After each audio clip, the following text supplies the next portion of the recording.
ओम श्री गणेशाय नमः। ओम नमो भगवते वासुदेवाय। श्रीमद् भागवत में षष्ठ स्कंद 19वां अध्याय प्रारंभ करते हैं। पुंसवन व्रत की विधि।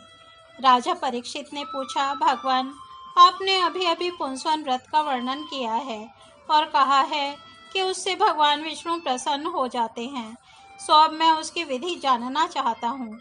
श्री सुखदेव जी ने कहा, परीक्षित, यह पुंसवन व्रत समस्त कामनाओं को पूर्ण करने वाला है। स्त्री को चाहिए कि वह अपने पतिदेव की आज्ञा लेकर मार्गशीर्ष शुक्ल प्रतिपदा से इसका आरंभ करे। पहले मरुदगण के जन्म की कथा सुनकर ब्राह्मणों से आज्ञा ले, फिर प्रतिदिन सवेरे दातुन आदि से दांत साफ करके स्नान करे, 2 श्वेत वस्त्र धारण करे और आभूषण भी पहन ले।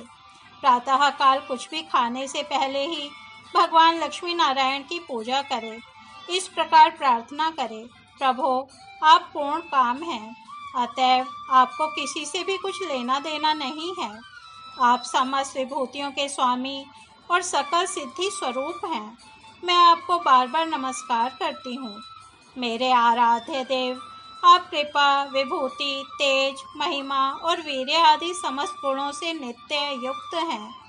इन्हें भगों ऐश्वर्यों से नित्ययुक्त रहने के कारण आपको भगवान कहते हैं। आप सर्वशक्तिमान हैं। माता लक्ष्मी जी, आप भगवान की अर्धांगिनी और महामाया स्वरूपिणी हैं। भगवान के सारे गुण आप में निवास करते हैं। महाभाग्यवती जगन माता, आप मुझ पर प्रसन्न हो। मैं आपको नमस्कार करती हूँ। परीक्षित, इस प्रकार स्तुति करके एकाग्र चित्त से ओम नमो भगवते महापुरुषाय महानुभावाय महाविभूति पतये सह महाविभूतिभिर्बलिमुपहारिणी ओंकार स्वरूप महानुभाव समस्त महाविभूतियों के स्वामी भगवान पुरुषोत्तम को और उनकी महाविभूतियों को मैं नमस्कार करती हूँ और उन्हें पूजोपहार की सामग्री समर्पण करती हूँ। इस मंत्र के द्वारा प्रतिदिन स्थिर चित्त से विष्णु भगवान का आवाहन, अर्घ्य, पाद्यम, आचमन, स्नान, वस्त्र, यज्ञोपवीत, आभूषण, गंध, पुष्प, धूप, दीप और नैवेद्य आदि निवेदन करके पूजन करें। जो नैवेद्य बच रहे उसे ओम नमो भगवते महापुरुषाय महाविभूति पते स्वाहा, महान ऐश्वर्यों के अधिपति भगवान पुरुषोत्तम को नमस्कार है, मैं उन्हीं के लिए इस अभिषेक का हवन कर रही हूँ। यह मंत्र बोलकर अग्नि में 12 आहुतियाँ दे।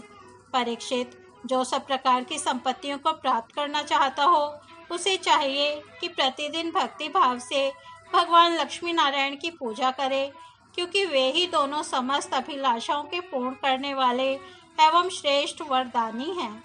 इसके बाद भक्ति भाव से भरकर बड़ी नम्रता से भगवान को साष्टांग दंडवत करे, 10 बार पूर्वोक्त मंत्र का जप करे और फिर इस स्तोत्र का पाठ करे। हे लक्ष्मी नारायण, आप दोनों सर्वव्यापक और संपूर्ण चराचर जगत के अंतिम कारण हैं। आपका और कोई कारण नहीं है। भगवान माता लक्ष्मी जी आपकी माया शक्ति हैं। ये ही स्वयं अव्यक्त प्रकृति भी हैं। इनका पार पाना अत्यंत कठिन है। प्रभो, आप ही इन महामाया के अधीश्वर हैं और आप ही स्वयं परम पुरुष हैं। आप समस्त यज्ञ हैं और ये हैं यज्ञ क्रिया। आप फल के भोक्ता हैं और ये हैं उसको उत्पन्न करने वाली क्रिया। माता लक्ष्मी जी तीनों गुणों की अभिव्यक्ति हैं और आप उन्हें व्यक्त करने वाले और उनके भोक्ता हैं। आप समस्त प्राणियों के आत्मा हैं और लक्ष्मी जी शरीर, इंद्रिय और अंतःकरण हैं। माता लक्ष्मी जी नाम एवं रूप हैं और आप नाम रूप दोनों के प्रकाशक तथा आधार हैं। प्रभो, आपकी कीर्ति पवित्र है। आप दोनों ही त्रिलोकी के वरदानी परमेश्वर हैं। अतः मेरी बड़ी बड़ी आशा अभिलाषाएं आपकी कृपा से पूर्ण हो। परीक्षित, इस प्रकार परम वरदानी भगवान लक्ष्मी नारायण की स्तुति करके वहाँ से नैवेद्य हटा दें और आचमन करा के पूजा करें। तदनंतर भक्ति भाव भरित हृदय से भगवान की स्तुति करें और यज्ञावशेष को सूंघकर फिर भगवान की पूजा करें। भगवान की पूजा के बाद अपने पति को साक्षात भगवान समझकर परम प्रेम से उनकी प्रिय वस्तुएं सेवा में उपस्थित करें। पति का भी यह कर्तव्य है कि वह आंतरिक प्रेम से अपनी पत्नी के प्रिय पदार्थ ला लाकर उसे दे और उसके छोटे बड़े सब प्रकार के काम करता रहे। परीक्षित, पति पत्नी में से एक भी कोई काम करता है तो उसका फल दोनों को होता है।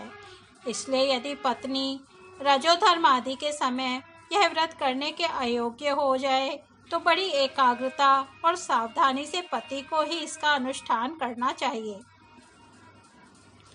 यह भगवान विष्णु का व्रत है। इसका नियम लेकर बीच में कभी नहीं छोड़ना चाहिए। जो भी यह नियम ग्रहण करे वह प्रतिदिन माला, चंदन, नैवेद्य और आभूषण आदि से भक्तिपूर्वक ब्राह्मण और सुहागिनी स्त्रियों का पूजन करे तथा भगवान विष्णु की भी पूजा करे। इसके बाद भगवान को उनके धाम में पधरा दे, विसर्जन कर दे। तदनंतर आत्मशुद्धि और समस्त अभिलाषाओं की पूर्ति के लिए पहले से ही उन्हें निवेदित किया हुआ प्रसाद ग्रहण करे। साध्वी स्त्री इस विधि से 12 महीनों तक पूरे साल भर इस व्रत का आचरण करके मार्गशीर्ष की अमावस्या को उद्यापन संबंधी उपवास और पूजन आदि करे। उस दिन प्रातः काल ही स्नान करके पूर्ववत विष्णु भगवान का पूजन करे और उसका पति पाक यज्ञ की विधि से घृत मिश्रित खीर की अग्नि में 12 आहुति दे। इसके बाद जब ब्राह्मण प्रसन्न होकर उसे आशीर्वाद दें तो बड़े आदर से सिर झुकाकर उन्हें स्वीकार करे। भक्ति भाव से माथा टेककर उनके चरणों में प्रणाम करे और उनकी आज्ञा लेकर भोजन करे। पहले आचार्य को भोजन कराएं, फिर मौन होकर भाई बंधुओं के साथ स्वयं भोजन करें। इसके बाद हवन से बची हुई घृत मिश्रित खीर अपनी पत्नी को दें। वह प्रसाद स्त्री को सत्पुत्र और सौभाग्य दान करने वाला होता है। परीक्षित, भगवान के इस पुंसवन व्रत का जो मनुष्य विधिपूर्वक अनुष्ठान करता है उसे यहीं उसकी मनचाही वस्तु मिल जाती है। स्त्री इस व्रत का पालन करके सौभाग्य, संपत्ति, संतान, यश और गृह प्राप्त करती है तथा उसका पति चिरायु हो जाता है। इस व्रत का अनुष्ठान करने वाली कन्या समस्त शुभ लक्षणों से युक्त पति प्राप्त करती है और विधवा इस व्रत से निष्पाप होकर वैकुंठ में जाती है। जिसके बच्चे मर जाते हों वह स्त्री इसके प्रभाव से चिरायु पुत्र प्राप्त करती है। धनवती किंतु अभागिनी स्त्री को सौभाग्य प्राप्त होता है और कुरूपा को श्रेष्ठ रूप मिल जाता है। रोगी इस व्रत के प्रभाव से रोग मुक्त होकर बलिष्ठ शरीर और श्रेष्ठ इंद्रिय शक्ति प्राप्त कर लेता है।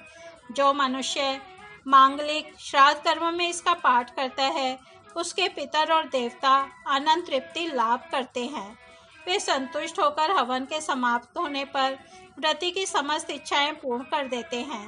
ये सब तो संतुष्ट होते ही हैं, समस्त यज्ञों के एकमात्र भोक्ता भगवान लक्ष्मी नारायण भी संतुष्ट हो जाते हैं और व्रती की समस्त अभिलाषाएं पूर्ण कर देते हैं। परीक्षित, मैंने तुम्हें मरुदगण की आदरणीय और पुण्यप्रद जन्म कथा सुनाई और साथ ही दिति के श्रेष्ठ पुंसवन व्रत का वर्णन भी सुना दिया।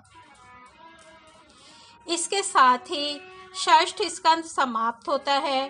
कल हम सप्तम स्कंद सुनेंगे। तब तक हम यही विराम देते हैं। हरि ओम तत्सत।